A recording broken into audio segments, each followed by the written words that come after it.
Gente, boa noite, né? Vamos orar para a gente começar. Nós vamos agora estar fazendo o Tadel de uma forma bem diferente, porque a nossa prioridade realmente é que as células aconteçam.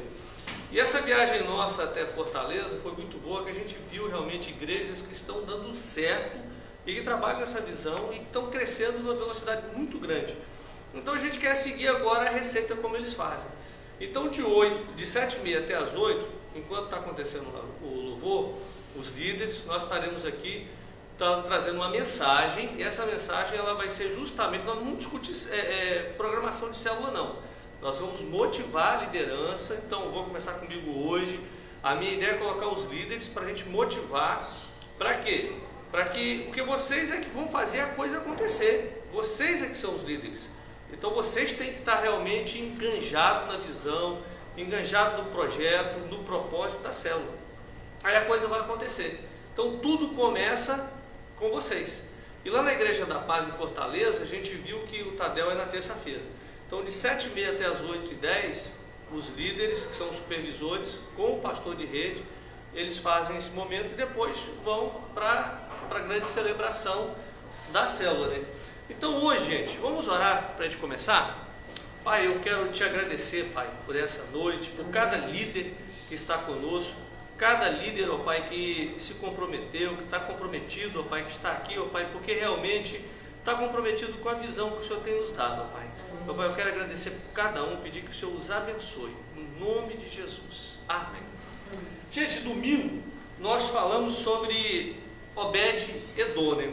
A história de Obed-Edom é uma história interessante, porque nós vemos a bênção que traz ter a arca de Deus dentro da casa, dentro da célula. O que é a arca de Deus, né? Então Obed-Edom, essa história nós encontramos lá em 1 Coríntios 13, e Hebreus no capítulo 9 fala sobre 3 coisas que tinham dentro da arca. E gente, a arca, ela simboliza a arca da aliança. É interessante que lá no Velho Testamento nós temos a arca de Noé, onde os animais entraram e a família entrou para ser o quê? Preservada. Depois nós vemos mais uma vez a arca, só que agora a arca é a arca da aliança, onde Deus faz um novo compromisso e se eles obedecessem o que estava dentro daquela arca, eles seriam salvos também.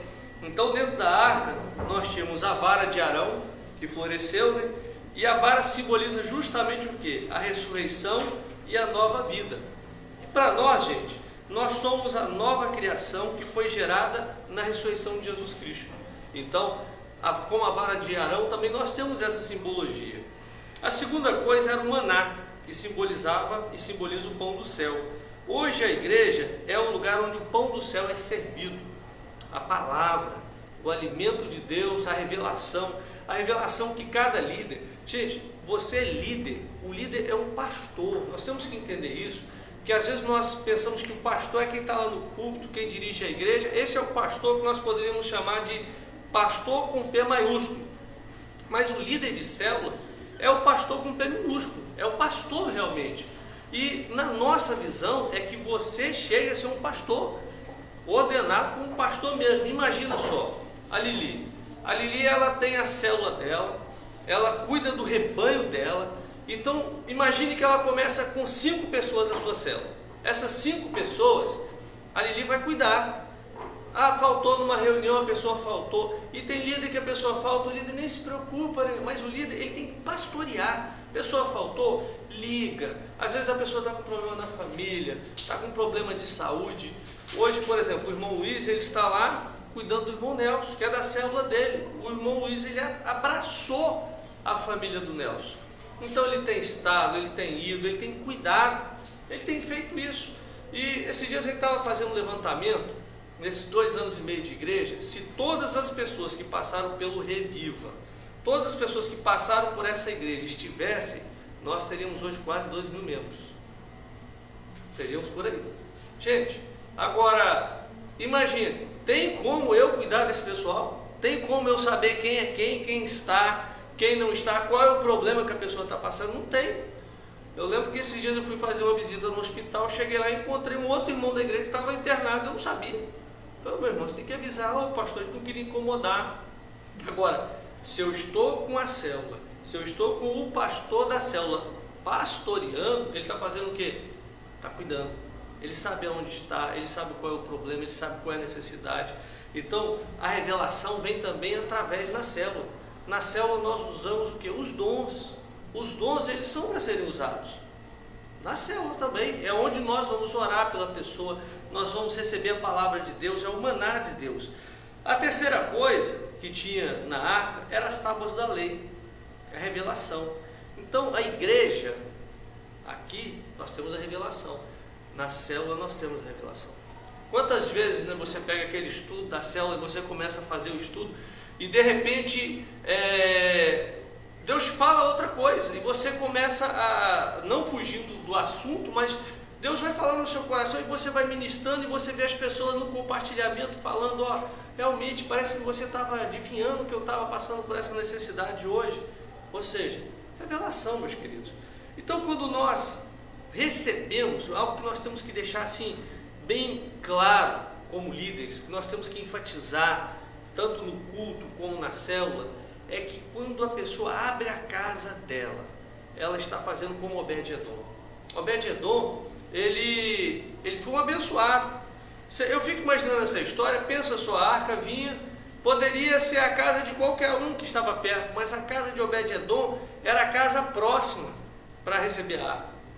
E se ele chegasse para o rei e falasse, mas rei, ó, depois que Uzá tocou e morreu, eu tenho criança pequena, meus filhos vão tocar nessa arca, ele pode morrer também. Eu sou sonâmbulo, imagine de noite eu passo e toco na arca, eu vou morrer. Então, tem pessoas que vão pensar o quê? Na coisa negativa, né? Receber uma célula, muita gente chegando em casa, vamos usar o banheiro, vamos fazer isso.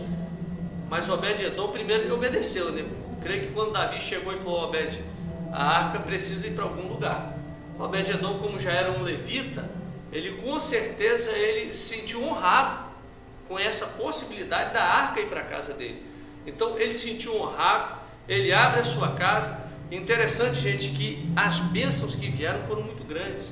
Tanto é que chegou aos ouvidos de Davi, ó, Obed-Edom está prosperando. E isso é algo tão notório que a gente tem visto nas casas de pessoas que têm recebido a célula, pessoas que têm sido abençoadas. Gente, eu estava esses dias em Cariacica, que eu dei um estudo sobre célula na igreja lá, e eu estava conversando, né, ouvindo alguns testemunhos, eu fui falar sobre célula, e eu estava ouvindo alguns relatórios, e uma irmãzinha chegou e ela falou o seguinte, ela falou, pastor, quando o senhor veio aqui o ano passado, e o senhor falou sobre célula, eu abri a minha casa, e a gente assim não tinha muita condição, meu marido fez uns bancos de madeira com uns tocos, e a gente colocou do lado de fora, eu botei uma lâmpada no meio, e a gente começou a se reunir lá. Mas pastor, Deus começou a abençoar a nossa casa, porque quando eu comecei a falar sobre célula, eu falei assim, ó, Deus vai trazer prosperidade sobre a casa das pessoas que recebem a arca. E essa irmã falou, pastor, hoje eu vejo como Deus abençoou a minha família. Ó, a minha família hoje a gente está reunido no terraço, nós fizemos um terraço, com cobertura, tem cadeira, Deus trouxe prosperidade à minha família. Então, receber a arca, vai trazer bênção. Mas só que nós vemos também, gente, que tudo, receber a arca e não receber a arca, as coisas de Deus não são neutras. Tudo depende do quê? Pode ser bênção e pode ser uma maldição. Uzá tocou na arca com boa intenção e para ele foi o quê? Foi maldição. Já nós vemos Obed-Edom, ele recebeu a arca e foi o quê? Foi bênção. Aí é que entra. Por isso que o anfitrião, o coração dele é que vai determinar se vai ser bênção ou maldição. O líder de célula vai determinar se vai ser bênção ou maldição. Então nós podemos, eu vou abrir a célula, vou abrir lá em casa, vou liderar. Pode ser bênção, pode ser maldição. O que vai determinar o tocar na arca é o nosso coração. Então você pode tocar na arca com o coração realmente para ser abençoado ou para ser amaldiçoado. Aí é que entra. Por isso que eu falo, o pastor, o líder de célula, ele é um pastor. Então, se você não assumir a sua posição de pastor, gente, e liderar uma célula é um ministério. Eu tenho falado isso com vocês, e eu tenho usado até algumas figuras, né, que a gente às vezes fala, o pastor fica viajando, né? Mas a recompensa nós vamos receber no céu. Não pensa que é aqui. Você vai receber recompensa no céu. Por que eu invisto tanto falando nessas coisas? Estou insistindo. Porque porque o pastor é bonzinho. Gente, eu estou pensando no céu. Porque quando eu chegar no céu, eu quero a recompensa. Lá eu sei que eu vou entrar porque Jesus morreu por mim. Então eu recebi a salvação não pelo que eu fiz, mas pelo que Jesus fez. Agora a recompensa eu vou receber pelo que eu estou fazendo. Então, quando eu estou cuidando de pessoas, quando a Fernanda também aqui para segunda-feira, tira uma tarde inteira, né, Fernanda, que poderia estar ganhando dinheiro, ela vem aqui para discipular, ela está fazendo o quê? Ela está investindo no céu. Então, cada vez que a gente tira o nosso tempo, nós estamos investindo no céu. E eu costumo dizer que é igual a pirâmide, né? Nós temos agora a pirâmide do Telex Free, né? Que está todo mundo entrando. E célula, e ganhar gente é igual a pirâmide. Imagine, você ganha 2 e o 2 ganha mais 2, que ganha mais 2, ou seja, você tem participação nos lucros desses ganhos. Porque quando você entrar no céu, às vezes você pensa, poxa, eu só trouxe 10 pessoas para o céu, mas aquelas 10 trouxeram outras. Aí você vai olhar para trás e vai ver aquela multidão que entrou com você no céu. Coisa maravilhosa, né? Então nós investimos, é porque nós vamos ver resultado. Aí é que entra. Por que o líder de célula, ele tem que ser um pastor que motiva? Gente, se você tem, nós estamos com a célula aqui, e a Lili está comigo na célula, seu motivo a Lili é ganhar, seu motivo a Lili é ser uma líder de célula, seu motivo ela. Aí o coração dela se inflama. Aí o que vai acontecer? Ela vai liderar uma célula, ela vai estar doida para fazer isso. Então tem líder de célula que fica, não, mas vai multiplicar, eu vou voltar a ficar com 2, 3 de novo. Aí já fica naquela possessão, né? Possessividade grande, né? Aí o que acontece? Não multiplica líder, a pirâmide não cresce. Agora seu motivo, não, Lili, você vai ser uma líder, você tem. Eu nunca me esqueço uma vez, falando sobre célula, né? E uma mãe falou comigo, mas pastor, eu não tenho condição de liderar, eu não sou uma pessoa que sei falar muito bem, eu vou liderar como? Como é que eu vou liderar a célula? Eu falei, minha irmã, a senhora tem quantos filhos? Ah, pastor, eu tenho 5, todos eles já são casados, já tem até netos. Eu falei assim, pois é, minha irmã, a senhora é uma líder, pensa só, a senhora conseguiu criar 5 filhos, multiplicou, esses 5 casaram, né, viraram 10, já tem netos, ou seja, multiplicou, a sua célula multiplicou. Aí ela parou e pensou, sabe o que é mesmo, pastor, eu sou uma líder, você é líder, o que você está esperando então para começar? Então, meus queridos, nós temos que motivar, porque eu motivo a Lili começa a célula dela e a célula dela bomba, arrebenta, cresce, multiplica também. Quem vai ter a participação nos lucros e resultados? Eu. Porque uma coisa que nós temos que entender, o líder só cresce se os seus liderados crescerem. Nós só crescemos se os nossos liderados crescerem. O nosso ministério só se torna um ministério grande quando os nossos liderados se tornam grandes. E gente, a coisa mais bonita é você pegar e você passar perto de uma célula que saiu da sua casa, que saiu da sua liderança, né, que multiplicou, e você vê aquela célula lotada e você fala, cara, eu ensinei direitinho. Você vê um líder que você formou, que você pegou e formou e vê ele ensinando uma lição, vê ele pregando e você fala, cara, eu peguei esse no colo, eu fiz ele. Dá orgulho. Lógico que dá.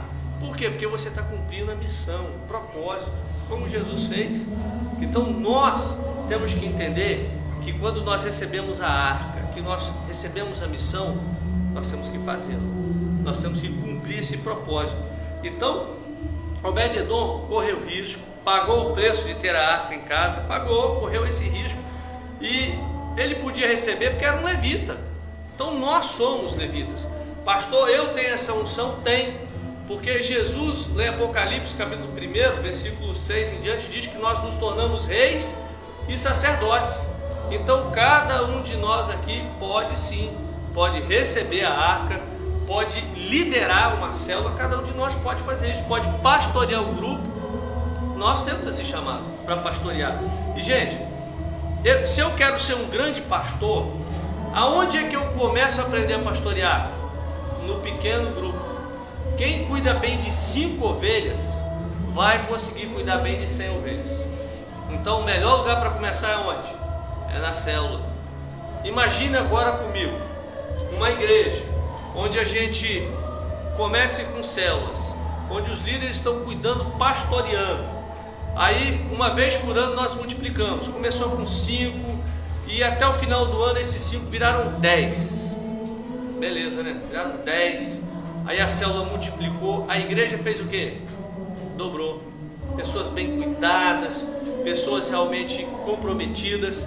Aí no outro ano esses 10 que multiplicaram vão virar 20. Pensa comigo, quando essa igreja não vai chegar? Isso é impossível? Não, isso é possível. Uma vez eu estava compartilhando com algumas pessoas, eu vi uma igreja lá nos Estados Unidos que me impactou. Uma igreja que não tem grupo de louvor, não tem nenhum programa fantástico, mas eles têm um método de trabalho que todo ano eles trabalham para cada um ganhar mais um. Eles só trabalham nisso. Então começa o ano, cada um com o seu alvo de ganhar uma pessoa. E aí eles colam em uma pessoa, trabalham essa pessoa, cuidam dela, investem nela, discipulam, cuidam. Chega no final do ano, essa igreja, todo ano ela tem triplicado. Então a última vez que eu tive com eles tinham mais de 20 mil membros. Isso há uns 4 anos atrás. Hoje ela deve estar com uns 80 mil membros. Uma igreja está crescendo, sem alarde, sem peso, está botando peso sobre ninguém, né? Você não tem que ganhar o mundo todo, ganha um vizinho, ganha um amigo. Aí tem que começar a trabalhar isso nas pessoas, que às vezes as pessoas acham que elas têm que ganhar quem está passando na rua. Não, ganha os seus parentes, comece com as pessoas que estão próximas de você. E hoje, gente, a gente não precisa nem de fazer evento de colheita para trazer para a célula. Se a gente pegar quem tem se convertido na igreja, todo domingo que faz apelo é no mínimo 10 conversões, todo domingo. Hoje nós temos só adolescente, 87 adolescentes cadastrados. Pensa, a gente precisa ir lá fora. Se a gente começar a cuidar desses aqui, discipular esses, gente, a coisa vai acontecer. Então Obed-Edom, ele era um levita, ele assumiu essa responsabilidade e ele foi abençoado. Então o que eu quero que a gente coloque bem assim na nossa cabeça é o seguinte: a bênção ela virá. O nosso trabalho não é em vão. Nós não trabalhamos, porque vamos fazer a igreja do pastoreio do crescer. Não, porque primeiro que a igreja não é minha, ela é de Jesus, é dele. Nenhuma glória vai vir para mim, mesmo que venha em 2 minutos, 1 minuto, mas passa, né? Porque a gente morre. A glória sempre é de Jesus. A recompensa ela virá para cada um de nós. Por isso é que nós investimos e trabalhamos. Então, Obed-Edom, ele de pronto, ele recebeu a arca. De pronto, ele cuidou da arca. E ele foi abençoado. E nós como líderes, nós temos que entender. Nós temos a oportunidade de cuidar dessas pessoas, de investir nessas pessoas. E nós vamos colher os resultados daquilo que nós temos semeado. Amém? Semana que vem, nós vamos falar um pouco mais sobre pastoreio. Porque a minha meta é que vocês assumam o papel como pastores da célula. Essa semana nós temos trabalhado na célula relacionamento. Não sei se vocês têm observado, as células estão bem ligadas. Semana passada nós estávamos numa célula e nós ficamos assim maravilhados, né? O pessoal está igual unha e carne, comendo junto, tá uma coisa fantástica. Semana que vem nós vamos falar sobre os 10 pactos da célula. Por quê? Porque nós vamos entrar agora numa segunda estação da célula. Primeiro foi comunhão, agora nós vamos entrar na edificação. Então agora nós vamos começar a preparar o rebanho para o quê? Para crescer, porque célula tem que crescer, né? Nós temos um modelo que é Jesus, mas esse modelo é para que todos sejam iguais a eles. É interessante que esse versículo diz, né? Jesus é o nosso modelo para que todos sejam iguais a ele. Não é só um grupinho, então todos nós. Então esse pacto é justamente aquilo que eu quero que vocês enfatizem, gente, na célula. Que as pessoas entendam, eu vou até falar um pouco agora à noite sobre isso. As pessoas entendam que nós temos que amar, as pessoas entendam que nós temos que ter honestidade, que nós temos que ter transparência, orar uns pelos outros, tem que ter sensibilidade, disponibilidade. Então esses tópicos, leve os seus liderados a assumir essa posição, a assumir essa postura, entendeu? Amor incondicional, é fácil? É não. Mas se eu não começar a viver isso, eu vou ser o quê? Um clube. Igreja não é clube. Nós temos que ser diferentes, ok? Então, nós vamos fechar agora para descer para o louvor e nós vamos estar enfatizando hoje a célula da Leia, só a sua célula, né, Leia? A célula da Leia e da Ludmila, exatamente. Leia é anfitriã e Leia é líder. Então as duas hoje, camisa bonita, né, da célula das duas, vou até filmar aqui, né? Cadê a Leia? Fica em pé aqui. Nem o nome de célula na camisa, porque quem quiser pegar o modelo da camisa e fazer para a sua célula, fique à vontade, porque a gente não colocou nome de célula, a gente só colocou comunhão de células e colocou nas costas, né, como é bom e agradável. Chiquérrimo.